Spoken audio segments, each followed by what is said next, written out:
going to start with this. I have about a couple of 5 or 6 slides. And so I think probably you all have been to our museum. If you have not, we have 3 buildings. They're nearby each other. The one on the upper right is our main mission building, historical building, and that's where we have our permanent collections. And we currently are doing major renovation. So when we reopen, it will be different from before. When we talk about volunteers, we think they're different groups or different projects. Some people like to be the receptionist, sitting at the reception desk, welcome people, just sell admission tickets, sell gift shops, items, and help museum operation. Some people like to join the education team, be docents, and give tours.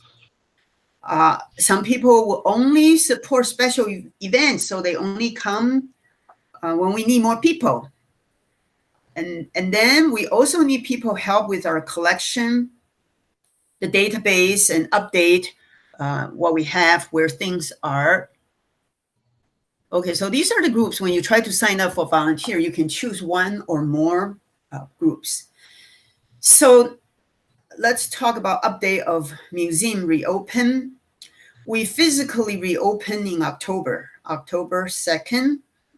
But we will have a virtual lecture on the 3rd Saturday. We want to resume our 3rd Saturday lecture earlier. So September 19th is our first reopen lecture. It is Ubuntu. I am because you are. I hope I had it right. So the gallery opens October 2nd. As I said, the mission building, we have revised permanent collections. The second building across the street will have tour only entry, and that will open in November 6th. That is about Chinese ink painting collection from Ambassador John Wright. So we are going to rely on volunteers in our exhibition areas completely. So I'm trying to set up only 3 days a week. We open, and we have different volunteer slots. Each one is 2-hour time slots. You can pick and choose. Each month you can pick one slot up to whatever number you like to pick. So we would like to have 2 to 3 volunteers at each time slot. I will show you the sample of slots in the end. So as I mentioned, we open 3 days a week. Fridays is 11 a.m. to 5 p.m. Saturday, Sunday, noon to 4 p.m. As we observe how the people flow will be after this COVID-19 or during the COVID-19, we will start gradually adjusting this. And we also will allow special tours if people request through the website. We know right now schools are not requesting tours, so it all depends how the government guidelines will be. So this training, we call the volunteer training. Right now there are 5 sessions. So we start at 9 o'clock, probably 2 to 2.5 hours online. The last one, the 5th one, I hope we will be in the museum so you can see how everything is laid out, what we need to do, the protocol at the front desk before we actually open to the public. So today is our first day. So far, I think we're doing okay. And we will have 2 short presentations today. We will have the American history specifically related to immigrants, and then pre-1900 California history. And then we will have other more focus on San Diego local stories. And this is what I call volunteer training. People who like to be docents will need additional trainings, and that will be starting in October. Some of my docent friends from San Diego Museum of Art already studied Chinese art and history, will not need this additional training, just need to get more familiar with our local history. And let me see. So I want to talk about the special exhibition. This Ambassador Drum Rice and his wife's ink collection opens on November 6th. We will have a docent workshop in the first week of October. I have not picked the date. I guess I will talk with some of the existing museum docents, decide how we which day we choose for the workshop. The workshop will also be virtual right now, and as we get closer, we will go to the exhibition so we can see what the actual exhibition looks like. So the workshop will be early October virtual, and then just before we open November 6th, we will have a preview for the docents to look through so we can prepare. And this is for people who already have docent experience. And just talk a little bit about special events. They only happen a few times a year. If you're interested in that, it will only a few times a year. The main one is Chinese New Year banquet. That's usually early February. And we usually have over 300 people. We also have silent auction. So there are a lot of things we need volunteers to help to have that special event be successful. We also typically have a Moon Festival social. It's a little smaller than the banquet, but it's also a pretty big event. And when we have special exhibition opening and closing, we will have additional events for our Drum Ride exhibition. We will have opening and closing. We haven't picked the dates yet. We will soon. And we typically have a Veterans Day luncheon to invite our local Chinese veterans. And we have community events, maybe 1 to 3 times a year as it comes up. One will be a street fair in our area during the February time. And I think I want to mention, we want volunteers to be museum members. I guess it's to show your support to the museum. And all the information is on the website. So there are various levels. And the lowest is $20 a year for students, educators, and senior, $25. And at this time, for the docent program who have not been docents before, we charge $50. But you also get this book by Murray Lee. I consider this our textbook for the training. So if you like to be a docent, you can talk to me more. And I know some of you already joined and have the book. So we'll talk more about that.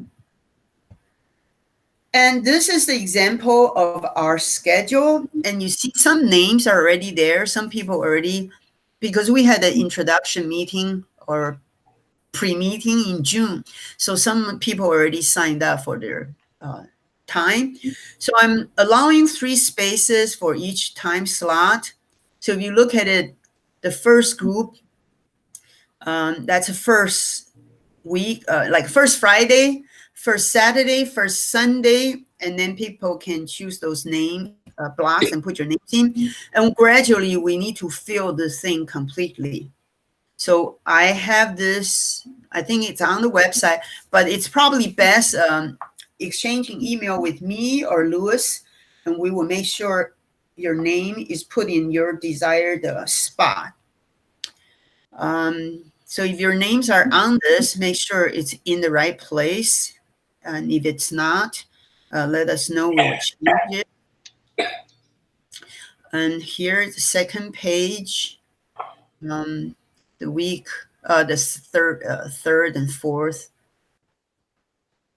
and then the last one, the fifth Friday or Saturday or Sunday probably only happens 3-4 times a year because we don't have 5 weeks every year. So, okay, any questions before we start the actual presentation of different art topics?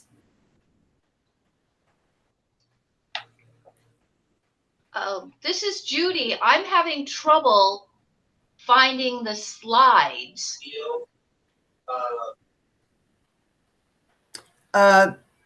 So you don't see my presentation? No, I don't. Maybe Louis can help her. It's in your, how you show the display. Okay, I'm going to get out my presentation, and then Bob can set it up. And in the meantime, Louis, would you help do this? This is Judy Liu. Judy. Yeah. Okay, I am going to.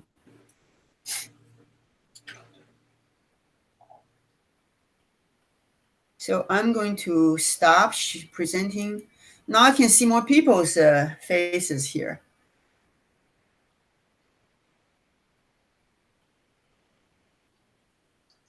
So Judy, what do you see on your screen? You need to unpin to see. All right. To unpin. Oh, I see. Somebody's helping. Great. Yeah. Oops. I have no idea how to unpin. I can see if I unpin. Oh. Is it okay if I kind of try to help? This is Tina. Hi, Christina. I have my little icon under meeting details, but I'm muted. Oh, I see it. Thank you so much. I've got it. Okay, I'm confused. So if someone like taps on someone and they pin them, then they're the only person they see in the whole screen. And so you have to unpin the person in order to see the presentation. All right. Thank you. Of course.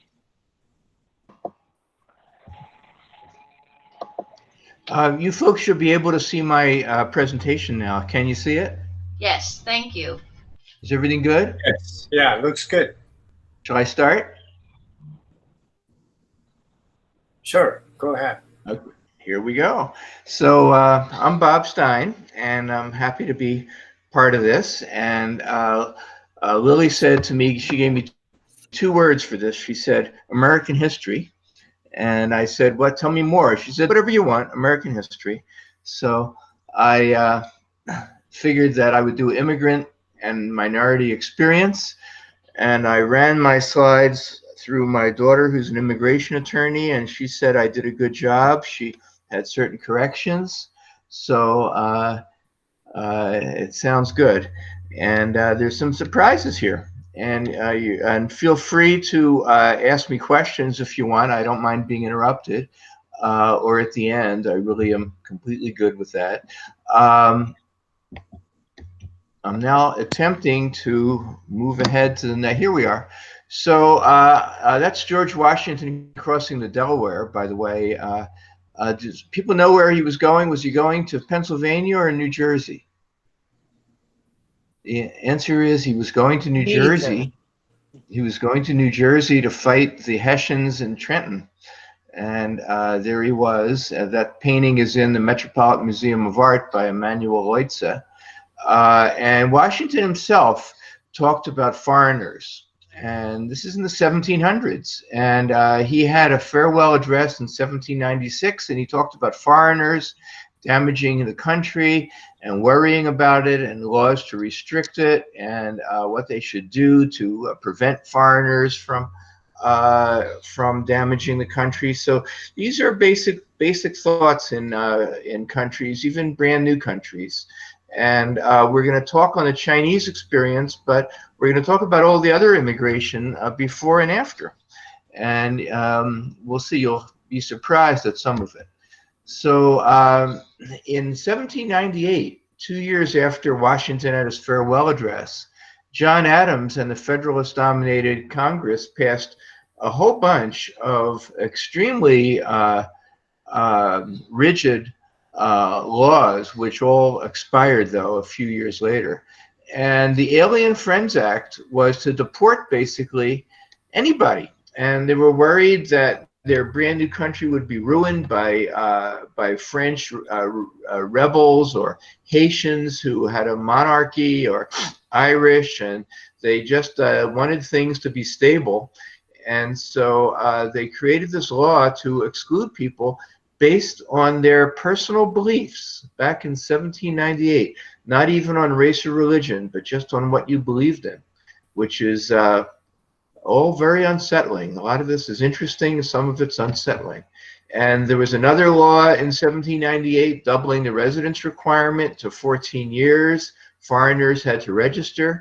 And this is a picture of French and Americans. And the French are dressed up in gaudy attire with feathers on their hats and so forth. And then there was a Sedition Act where you could be punished for something that you wrote or said. And again, very upsetting. Sounds like Russia and Putin. And this expired in 1800. So these were all in the 1700s. And worries about foreigners and foreign influence and ruining what we have. It's in the thread of American history. President Adams said, when asked what was wrong with the French citizen who ran a bookstore in Philadelphia, he said, well, he seems too French to me. And they basically deported him. He was gone. And so slavery issues were interesting. And so different states created interesting rules. If you were a free black person, either free in the North or free from some other country, you wouldn't be allowed into many of the southern states. And the reason was that they didn't want somebody free to talk to the slaves so as to prevent, quotes, the moral contagion of freedom from infecting the slaves. Shocking, the things that occurred. I'm going to talk about Chinese issues, and what I have on the left is a little sheet advertising Humboldt County, which is a county in northern California, and why it's such a great place to be, and wonderful resources, low death rate, redwood trees, fruit, dairy, and then number 9, it says, because it has no Chinese and none need apply. So is it possible that an entire county in California would have no Chinese people? And the answer is yes, indeed, that was in fact true. And I'll tell you how that came about. Chinese immigration began in the 1840s, gold at Sutter's Mill. Many of the immigrants came from southern China, from Hong Kong, Cantonese, and they referred to the U.S. as Gold Mountain. And 300,000 came in the mid-1800s, and the Central Pacific Railway hired 12,000 Chinese. This was sort of repressed when the railroad was finished. The role of the Chinese was repressed. Here's a photo of the Golden Spike at Promontory Point in 1869 in Utah. And these are all white people. The people who built the railroad are hard to see. I don't see any in this photograph. And then in 1868, the Burlingame Treaty arose, which was sort of good and sort of bad, as one of my kids said when asked about certain foods that she didn't like.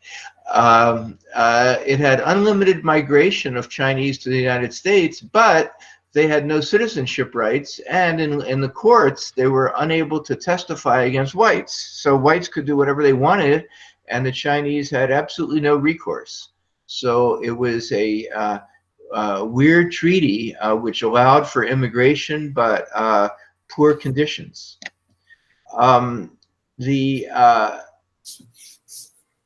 a law was passed 2 years later in 1870, specifically excluding Chinese from citizenship. Africans could become citizens after free whites, of course, and then they threw in good moral character, which continues to this day. This is a catchphrase which allows organizations to use their judgment and exclude people for perhaps no particular reason. And even today, my daughter tells me the government will exclude immigrant applicants claiming moral character in a whimsical, arbitrary fashion. It's very upsetting how things haven't changed in 200 years. And in 1875, there was a recession. And with the recession, there were not enough jobs, and they didn't want cheap labor, and foreign women were excluded, and contract labor was specifically excluded, and you could be punished if you were a transporter or a contractor or a contract laborer. So there was punishment up and down the road in the Page Act, and this is heralding things to come. Then the Chinese Exclusion Act came in 1882 when, again, recession, not enough jobs, and immigration was suspended for skilled and unskilled Chinese, and again, barred from citizenship. This was revised and revised and revised and revised and revised. And first, Chinese had to have a certificate with their name and age and occupation, and then another revision made the certificate worthless, so that if they left the United States, they couldn't get back in. The Supreme Court upheld this. It got my daughter tells me that this Chinese Exclusion Act was broadened to exclude people from other parts of Asia. So people from India, Pakistan were excluded on the Chinese Exclusion Act under its revisions. And then many of us, some of us know, some of us don't, when this got reversed. It got reversed in World War II in 1943, when the Chinese people were our allies in fighting the Japanese in World War II, and one would think that that would take care of things, but it turns out that the reversal of the Chinese Exclusion Act in 1943 did very little to help the Chinese, and it wasn't until later, and we'll be getting to that, and you'll see how there was another act, another law, that basically superseded the Chinese Exclusion Act that made things basically just as bad, and you'll hear about that in a second. And in Humboldt County in Eureka, this is where that original ad came from, the town of Eureka decided to expel, which is well beyond the Chinese Exclusion Act, which was merely preventing new Chinese from entering the country, and they decided to expel all Chinese from their town. And they did it, and they did it in 1885, and there was a pretext, and they were gone. And they redid the maps. Those two pictures at the bottom on the left is a map of the town showing Chinatown. On the right, same blocks, and Chinatown basically has disappeared. And even today in Humboldt County, if you go to Eureka, there are very few people of Chinese origin. It's actually amazing that this happened. And a number of towns in Northern California went beyond the Exclusion Act to expel people of Chinese ancestry, and then they would go to other towns. They would go to larger cities. Around 1900 and in the 1880s, there were anarchists who wanted to get rid of what they thought was wrong with our country. And President McKinley was shot by the son of Polish immigrants, and he claimed that he was influenced by anarchist literature, specifically written by Emma Goldman. And Emma Goldman was a silver-tongued, charismatic lecturer who was an anarchist. And she ultimately incurred so much wrath by the government that she had her citizenship, she was naturalized, and her citizenship, after I think about 25 years, was revoked on a technicality, and she left the country. And then in 1903, Congress passed the Alien Immigration Act, specifically barring anarchists from entry in the United States. And so here's more stuff based on ideology. So we've had laws limiting people based on religion, based on race, and also based on ideology. So based on just what you think. And if what you think is wrong, then you don't get into the country. And a couple years ago, there was some guy who was trying to go, I think, to Harvard from the Middle East, and his computer was searched, and on his Facebook page he had some friends who mentioned radical ideology, not him, but some of his friends, and he was not allowed in the country. So it's occurring in 2020. 1924 was a amazingly important law because it completely stopped immigration from many parts of the world in its tracks. And my grandfather came to this country from Ukraine in 1905, and along with millions of other people, there were enormous numbers of people from Eastern and Southern Europe who came to the United States, changing the character of the United States. And the Anglo-Saxon Protestant hierarchy thought this was shocking.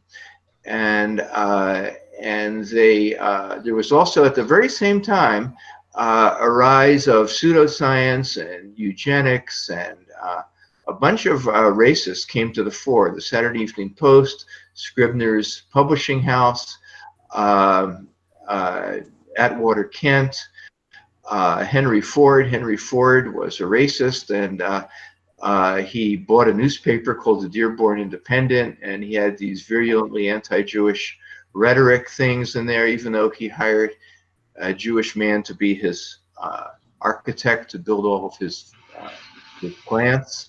And the result of this was the 1924 Immigration Act, and numerical caps were placed on people from Asia, Italian, Middle Eastern, and so forth, and immigration in a year would drop from 45,000 to 3,000 for Italians, and from 80,000 to 4,000 for Jewish people.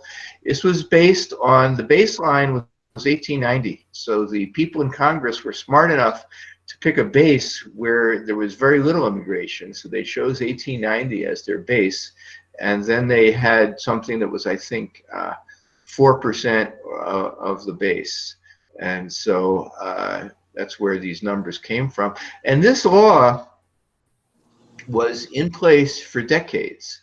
And this prevented people from India and Pakistan and Middle East, Russia, and Italy from coming to the United States. And this was on the books for decades and chafing. And then in 1965, we had John F. Kennedy, and then after he died, we had Lyndon Johnson, and we had liberal Congress, and Emanuel Seller, Phil Hart.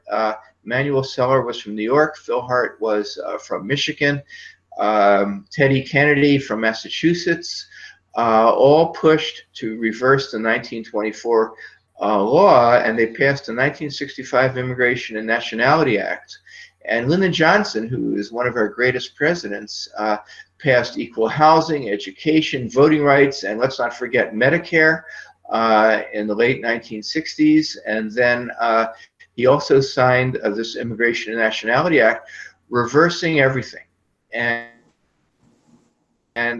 many of you folks are in the United States because of this law. And on a personal note again, my son-in-law, my daughter, the immigration attorney, her husband's father came to the United States from India in the 1960s as a aeronautical engineer, and specifically because of this law. And he got married, married his wife, and then they had 2 kids, one of whom their son, my son-in-law, married my daughter, and he never would have come to this country were it not for this 1965 law. If anybody wants to jump in and ask a question, go right ahead. That might have just been someone clearing their throat, though. And so you can see that the Chinese Exclusion Act reversing in 1943 was very close to meaningless, because it still kept out virtually all Chinese people. And it was only in 1965 that there was widespread immigration from China and Asia and India and Pakistan, Middle East, Russia. And the law also allowed people to come who were being persecuted. So Russia, Ukraine, a variety of people came to the United States because of this act, who were persecuted. One of Johnson's many, Johnson personally changed America. It's hard to believe. And then we can't forget Japanese internment in World War II. Roosevelt's Executive Order 9066, shortly after Pearl Harbor. People on the West Coast thought that that the Japanese government was going to invade the West Coast, California and Oregon and Washington, and they thought it would be a good idea to take people who were actually born in the United States, who were citizens, and put them in camps with barbed wire and guards and so forth. And George Takei, the guy from Star Trek, wrote a book about his experience as a boy in one of these camps. And we all know about the 442nd Regiment, which was made up of Japanese Americans who got thousands of Purple Hearts and were based in Europe. And then in the modern era, we have DACA, and DACA was signed by Obama in 2012. This is when we've had hundreds of thousands of kids who find out in high school that, to their amazement, that they're not citizens of the United States. In fact, that they're here without any papers. And so DACA was designed to have them stay in the United States and defer deportation and have them eligible for a work permit. And these are the ones called the Dreamers. And then Trump, interestingly, wanted to rescind DACA, and the Supreme Court in June 2020 prevented him from doing that, told him that he can't rescind DACA, he has to continue it. And then amazingly, Trump refused to follow the Supreme Court mandate. And what he's done is he's accepted renewals, but not accepting new DACA applications. And the renewals, instead of the 2-year renewable deferments, are 1 year only. Trump has also raised fees, making finances critical, so that there's an economic prohibition. If you don't have enough money for these steep rises in fees, you can't even apply for a lot of this stuff. He's done other things. He's prevented people from a bunch of countries with Muslim majorities from coming into the country. He's made the knowledge of English a mandate for staying in the country. Otherwise, you could be deported if you split your infinitives or have the dangling participles. And he also had this vague thing about if you're likely to be a public charge, you could be deported, which is, again, the moral character type thing. So we're in 2020 having stuff that's not a lot different from 1798. And then there's separation of young children from their families. And so things are happening now that is, again, not a lot different. So we've made major advancements, but yet we've made many steps backwards as well in terms of our attitude towards immigrants.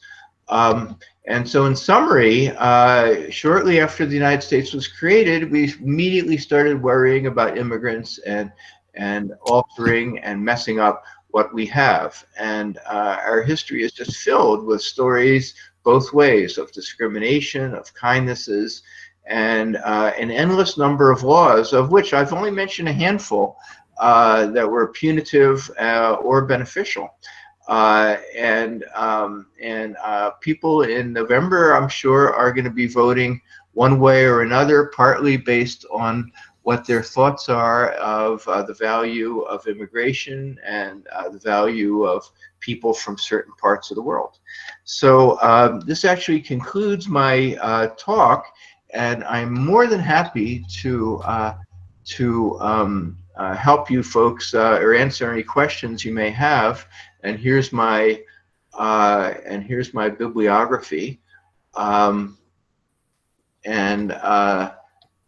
happy to also lend you any of the books on this bibliography. So feel free. Any questions? Thank you, Bob. Any questions? This is Louis. I just wanted to mention, thank Dr. Stein for a wonderful presentation. And note, if you go to our website or look at any of the reminder emails, in the event description, there is a link to Dr. Stein's presentation if you want to look at it again or grab a copy for yourself. Okay, Louis, call me Bob. I'll call you Yes. Dr. Bob. Bob is an archaeologist, or retired, or still an archaeologist, and Cardiologist. my docent friend is San Diego Museum of Art. So thank you so much. I think it opens up our eye about the background about immigration, and we're going to more focus on San Diego, California history, and get into our local histories. So now we'll have Michael. Michael, do your presentation. But you got to unmute yourself first. All right. So what I'd like is, these online lectures and stuff are, can be difficult because you're seeing the presentation and just hearing the voice. So what I'd like is if everyone could just stand up for a minute and just kind of shake out. You could maybe step out of the room and 15 seconds, just kind of a quick break, just stand up. Very good suggestion. And I think I'm still here in the picture. And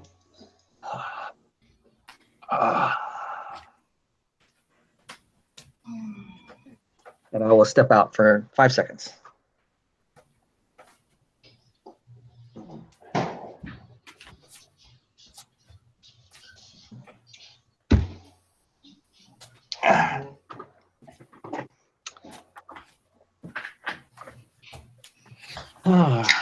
All right. Hello, can you hear me? Yes, Lily C. Yeah, hi. I'm trying to learn how to use this. I want to thank Bob. I came in late. That was not intentional. I am very interested in your talk. So before Michael E. Gets on board, I have a question.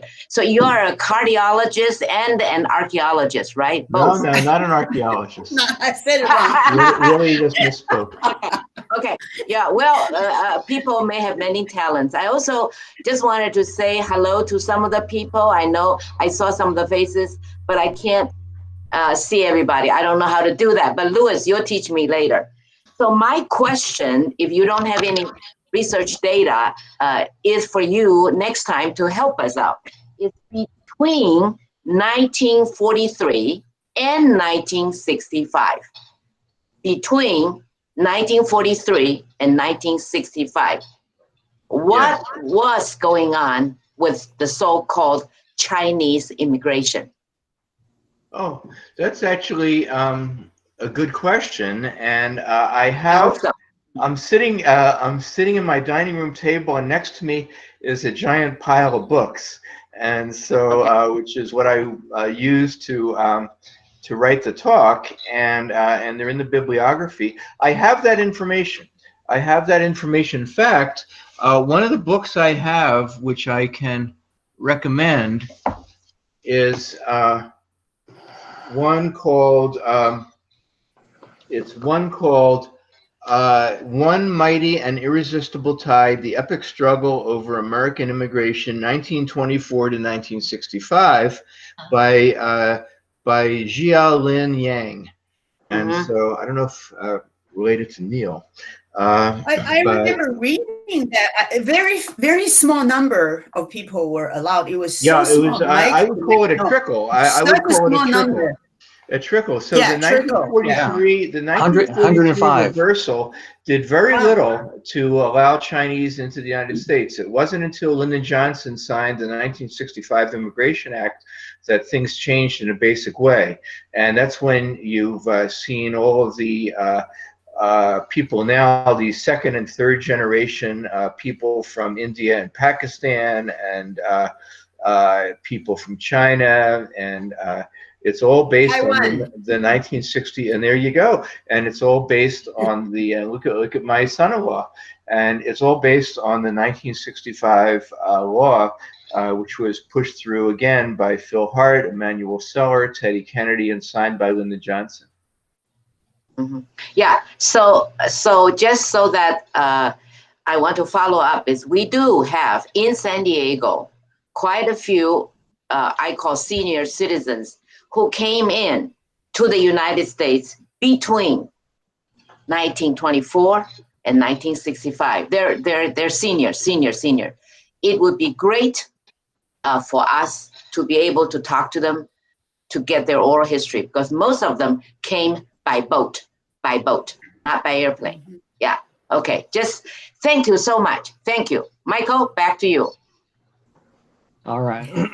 Okay. Well, let's see. I will switch over. Excuse me. Where's that now?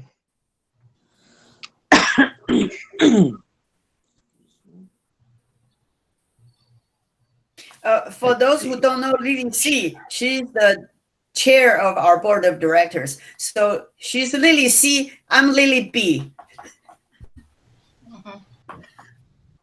Okay. So presenting I to usually everyone. say 1L and 2L, Lily.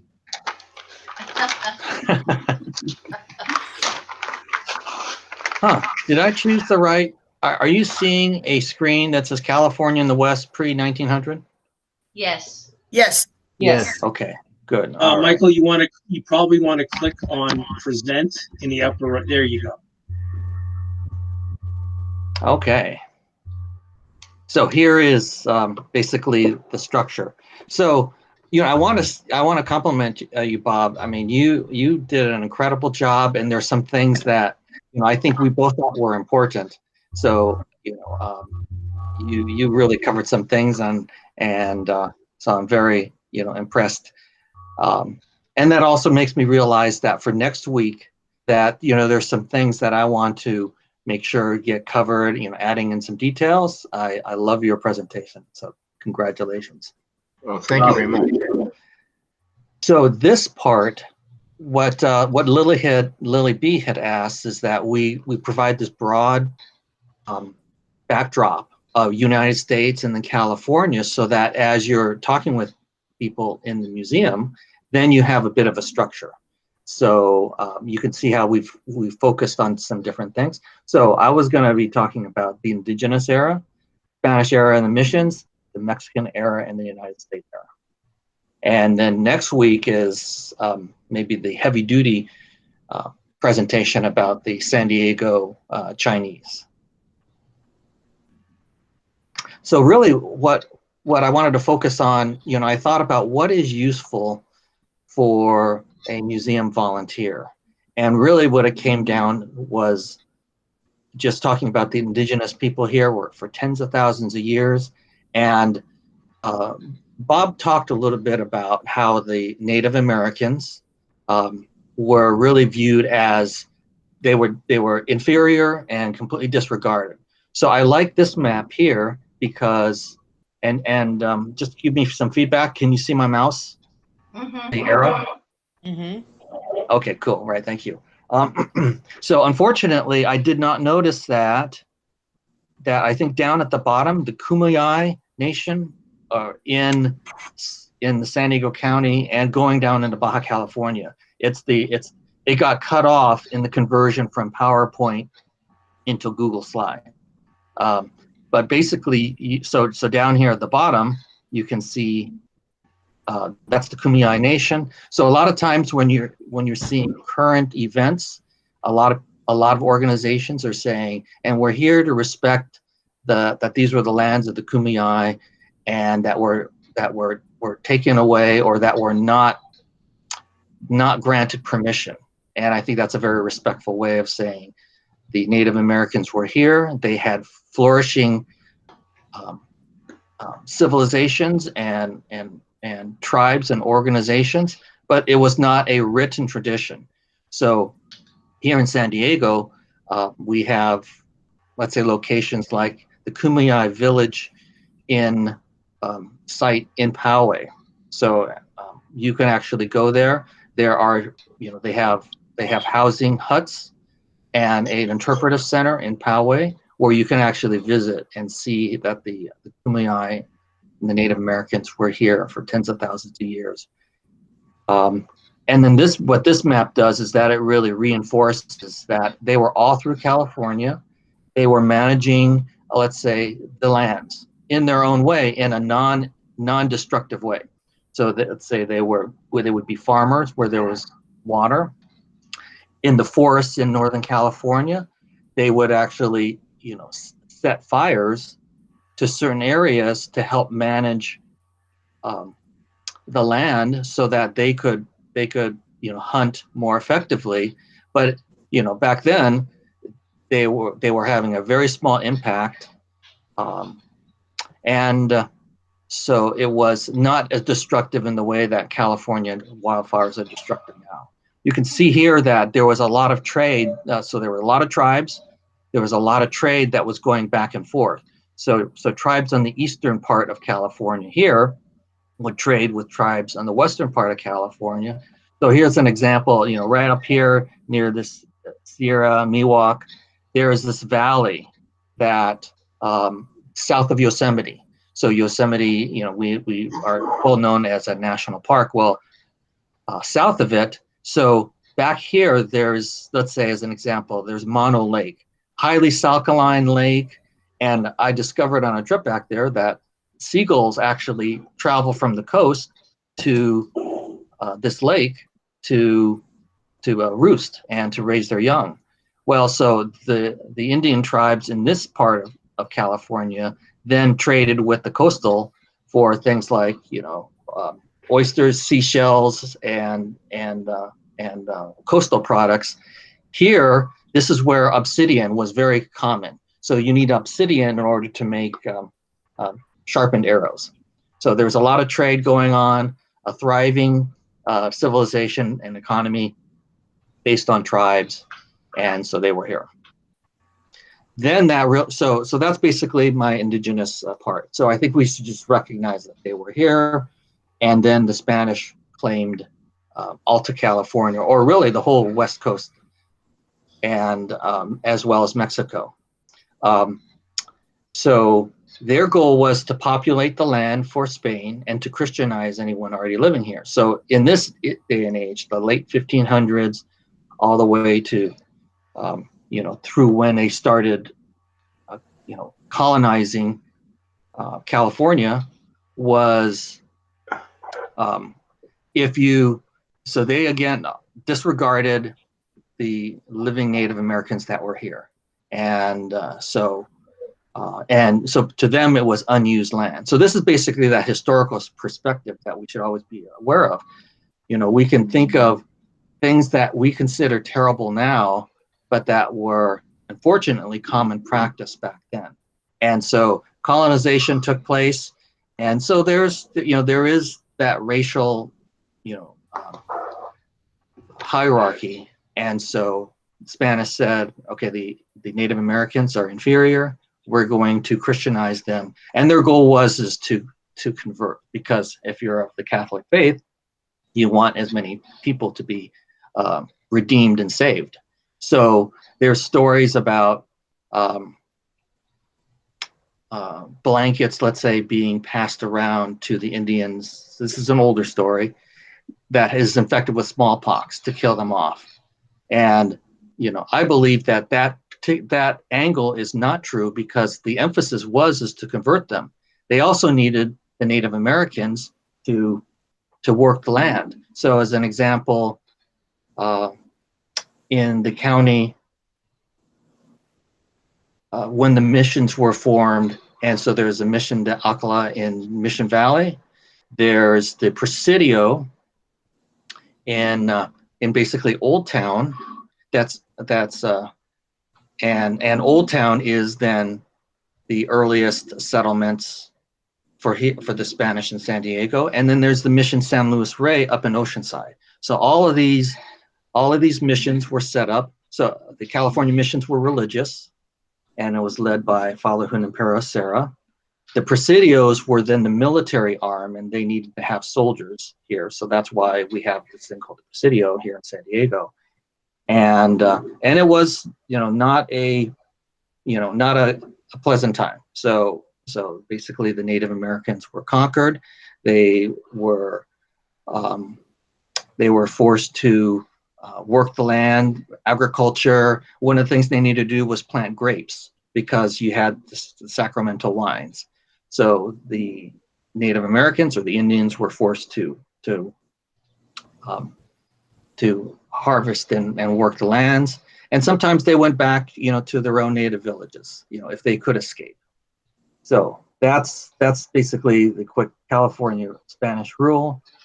So then Mexico fights for independence from Spain. And so I thought that here's kind of an interesting map. You can see here is Mexico and Baja California.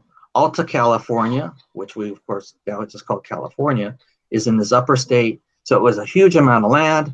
And then here was the Republic of Texas. So you're always wondering why Texas, is fiercely proud, is because for a short while there was the Republic of Texas. And let's see, okay. So this is where, quick American history, the U.S. Manifest Destiny, we says, okay, we want to control the Americas all the way to the coast. The United States was fairly aggressive towards Mexico. Fighting begins in Texas. United States actually guts down and invades parts of Mexico, including Mexico City. So the Treaty of Guadalupe Hidalgo forces Mexico to sell that land for $15 million.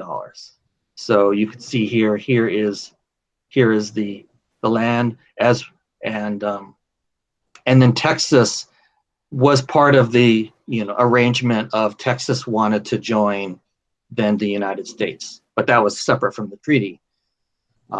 And then I can see here, unfortunately, that it cuts off. And let's see, let me go back here.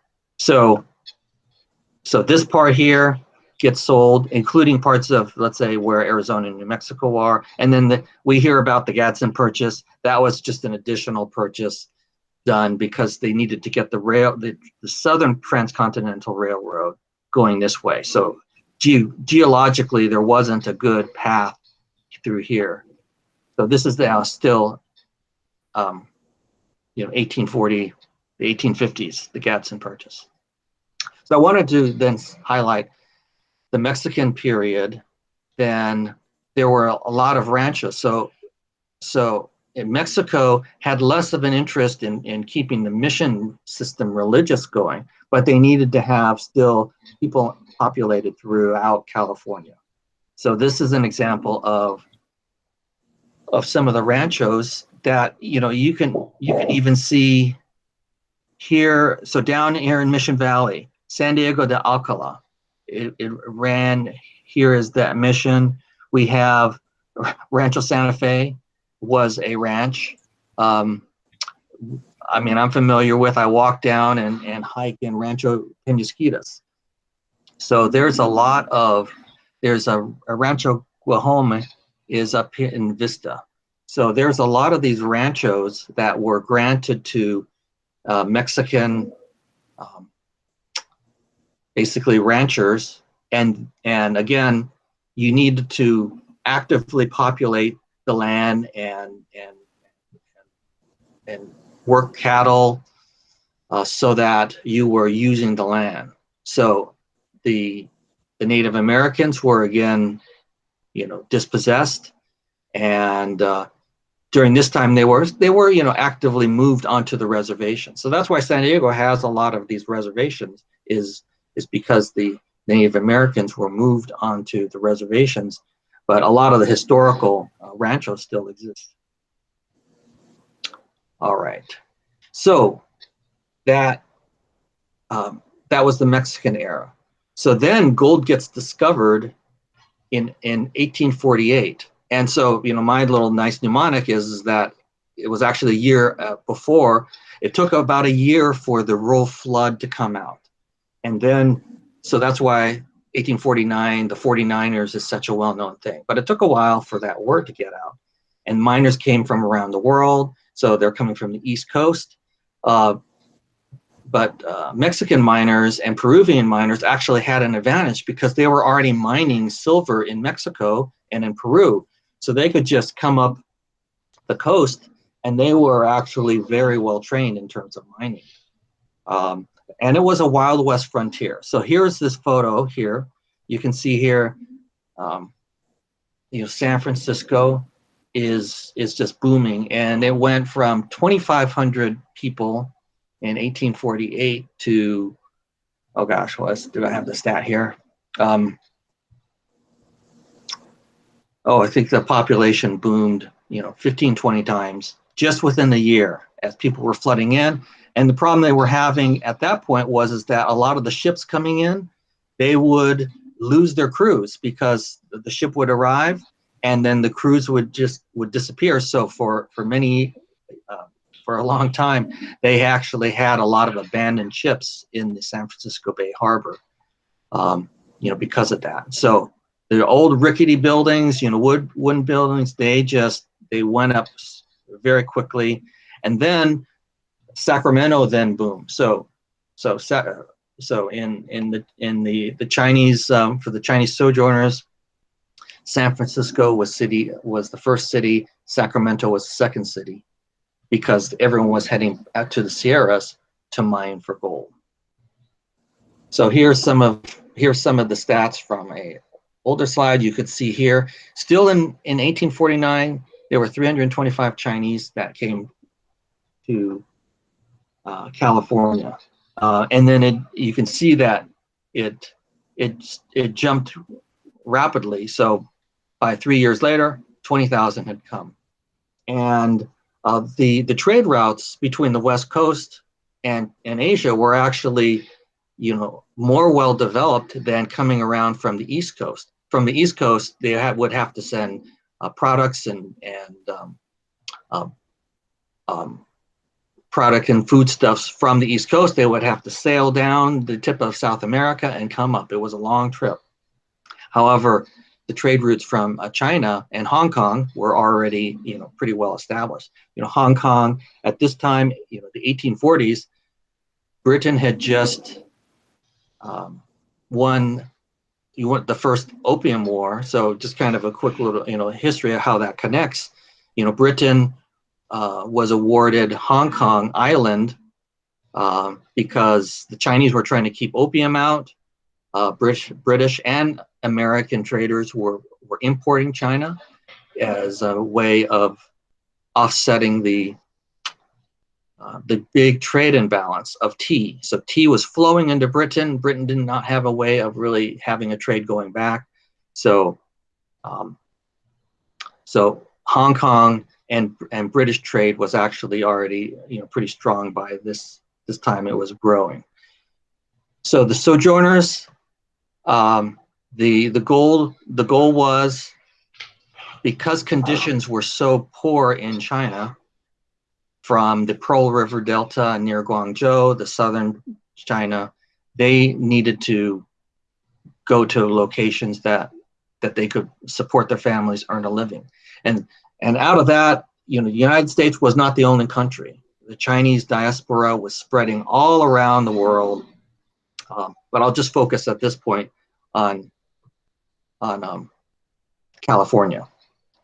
So when I say the dialect association, so they would initially use a credit ticket system. So you would have a Chinese migrant who's looking for work. They would have to take on credit in order to pay for passage to the United States.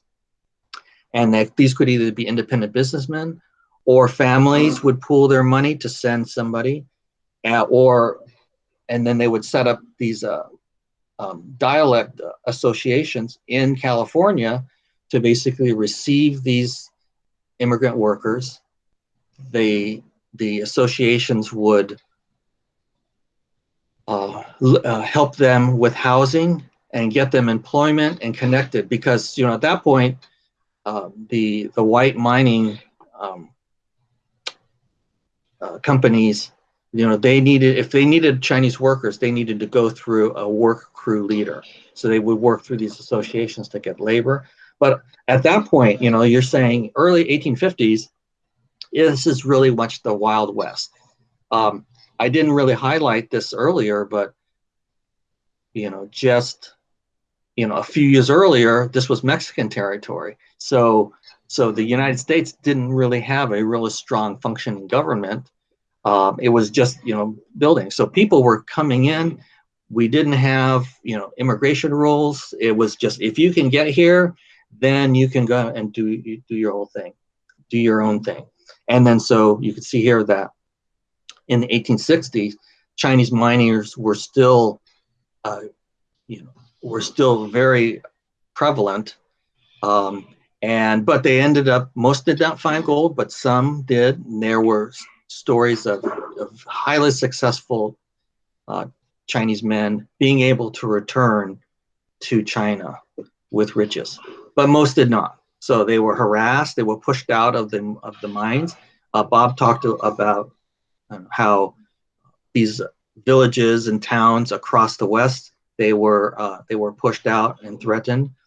And then they also were very persistent in terms of pursuing mining that was not considered as profitable. So they went into mining techniques where if a mining claim had been abandoned, the Chinese would go into there and really spend the time to work it to extract the gold. So because there was so much harassment, I talk a little bit later about, let's say, this thing called the foreign miners tax. So 1850, people were upset that there were so many miners were coming in, so they slapped on a tax of $30 a month on anybody who was a foreign miner.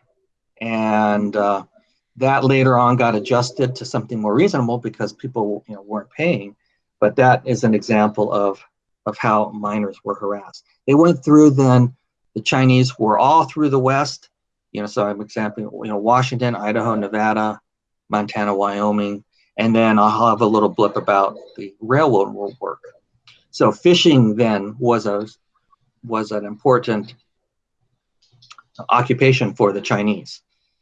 Because they were from southern China, they already had expertise in sailing and fishing. So that was an area that did not have the competition. So they flowed into that. And in Monterey, they were very successful in setting up a fishing industry. In next week, I'll talk about how San Diego's fishing industry for the Chinese actually got started. Then I wanted to talk about, I'll speak a little bit about the Central Valley. And this line here in terms of went into supporting services like cooking and laundry. So because of the hostile environment, the Chinese laborers, went into whatever they could do to earn a living.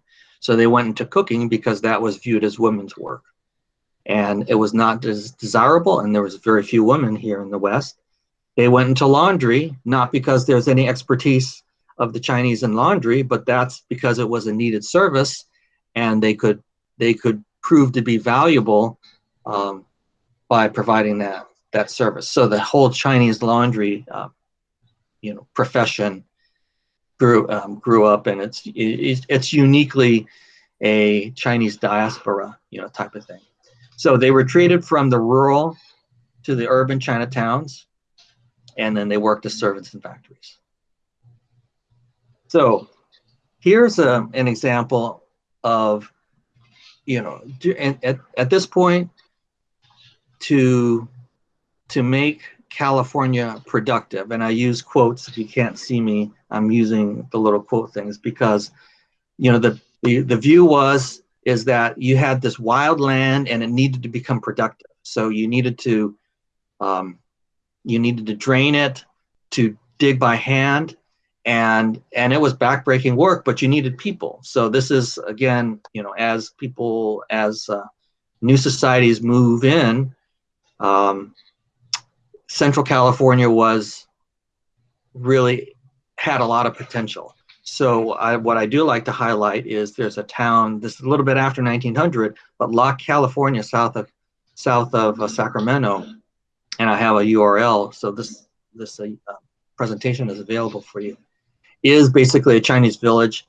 They were forced out of another village, burned out, so they created this town called Locke, which was a farming village, very much of old Western town, wooden buildings. It's not much to look at, but it's a uniquely now California historic town based on Chinese farmers. So, and I'll use this to emphasize, we have this idea of Chinatowns based on San Francisco, very, fancy, ornate, Oriental style buildings. The San Francisco Chinatown look was created really for business reasons as a tourist attraction. So that benefited San Francisco businesses because they had something unique. Here was this mysterious culture that was both fascinating but very considered inferior. So San Francisco's Chinatown is kind of a figment of the imagination.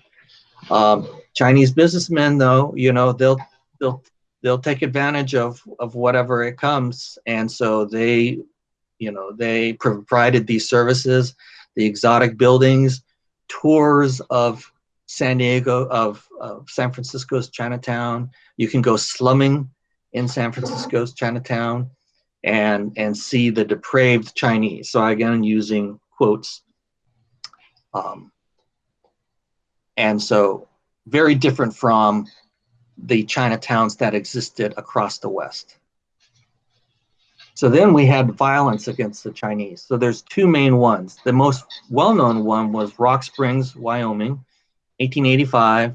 There was a section of the mining town that the Chinese were living in, and they were surrounded and killed. And so this picture here is, as a volunteer, is really important because this is one of the most visible and well-known illustrations of the Chinese being driven out of Rock Springs. 1885, this actually got the attention nationally, and China protested, saying, you are treating our people terribly, but China unfortunately was not on the world stage a strong enough country to really do anything about it, so they could just formally protest.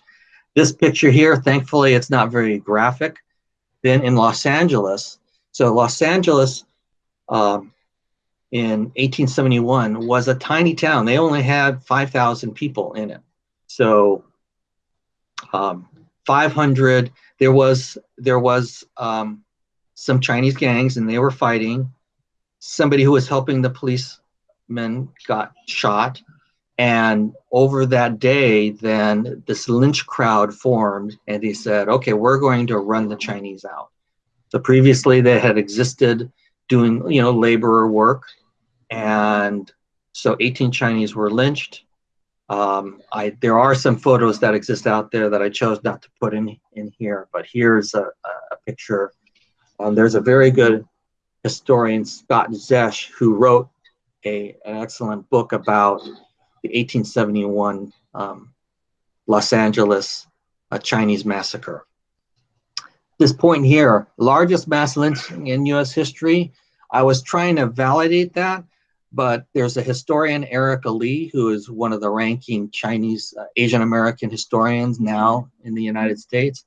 And she made that statement that this was the largest mass lynching in US history, so I'm going to go with her. So then, in terms of the anti-Chinese politics, Bob talked about, the legislation. Here's actually a really good example. So the slogan, "The Chinese must go," is very key as a volunteer within the museum, because there was the Working Men's Party with a leader, Dennis Kearney, Irish American, who basically were virulently against the Chinese. So here you can see that all the depictions of the Chinese were very degrading. They are hunched over, they look ugly, they look like monkeys, they are just really not people. So this slogan, "The Chinese must go," is very significant. And then if you want more information, Thomas Nast Cartoons has his work. So here's another example. I'll go through this kind of quickly. The foreign miners tax, I already talked about it. The interesting thing, 1850, it was modified to exempt white miners from the tax. So Irish, English, and German miners. California then did in 1854, it was a California ruling that Chinese African Americans could not testify in court. And then the Page Act, Bob talked about this. So it forbid forced laborers, but realistically it targeted the Chinese. It didn't, and then it forbid East Asian prostitutes. And I guess the unfortunate, the situation was at this time, Chinese families consciously said, okay, we are going to the United States in this time period to earn money for our families. The wife should stay at home. It was not considered respectable to bring your wife in this time span. So, and so unfortunately, Chinese women who were being brought in, this kind of they were either tricked or kidnapped into coming to the United States. So we talk about, I guess, the prostitution, problem. And there was, unfortunately, it was a Chinese on Chinese, crime, in the sense of, some Chinese women were brought here and voluntarily had to serve as prostitutes for the Chinese laborers. In the West, prostitution was a problem all around. And so I don't want, to get this lost, but the Page Act then, basically most Chinese women who were being brought to the United States, many of them were intended to be for prostitution. So here's the Chinese Exclusion Act. Here's the actual language. Chinese laborers shall be suspended for the 10 years. And there were a few exemptions. So one is if you are a student, or if you're a merchant, or if you're here on government business, or if you're a traveler, then you could come to the United States. But basically, this was their attempt to stop Chinese laborers from coming to the country. This item here, again, shows how fearful people were about the Chinese. So ugly characterization, the long queue in China at the time, that was really the sign of respect, and that was a queue was highly valued. Here, completely minimalized and degraded, and certain industries that they were afraid of, cigar making, the Chinese, they wanted to keep them out. And then here's a couple of other additional laws. This one is significant because the Scott Act forbid Chinese from returning to the United States. But if you're a fisherman, then you end up having to leave the continental United States. And then so that was a way of forcing the fishing industry to shut down. And then the Geary Act carried this thing called, you must now have a certificate of residence. So basically, this is the first national law that basically required you to have a residency card or the green card. So that was something that had not existed in the United States before this particular act. And then this again reinforced court testimony by the Chinese, and you needed to have 2 white witnesses to validate that you were here in the United States legitimately. So that is my California history, really geared towards what you need as a historical museum volunteer. Tomorrow, next week, this is where I will get into really more of the history of the Chinese, and I have a high bar, seeing what Bob has and what your other instructors have. So I'm really impressed that Lily B has put together an outstanding program, educational program for you all, and I'm so pleased to participate. So thank you.